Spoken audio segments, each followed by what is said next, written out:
It's Wes with Sharpe Roofing with another piece for our Roofing University. Today we're going to talk a little bit about gutters. This is the older style called a Spike, which is the big nail head you see here, and you can see it going in if you look up at gutters on your home.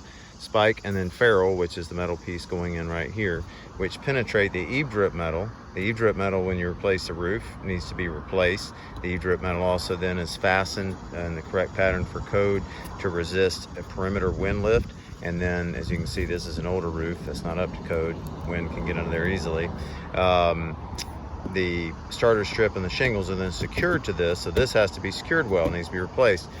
This penetrates the hole. Some companies will tell you they will leave this gutter or put it back, and you can. The problem is, generally speaking, the gutter is slightly damaged when you're trying to pull this out, either scratched or slightly bent. We know because we used to do it. And then when you put this back through, you're putting another hole like this into your new eave drip metal. And as you can see at the back there for this one, it's worked its way loose. It's open, there's an open hole, and you can see this at a number of places along here. The other failure point of this system is water's coming off of this, all of this roof rake and pounding into this gutter, right, in the heavy rain. It's already got the weight, excuse me, it's already got the weight of all these granules in there, okay?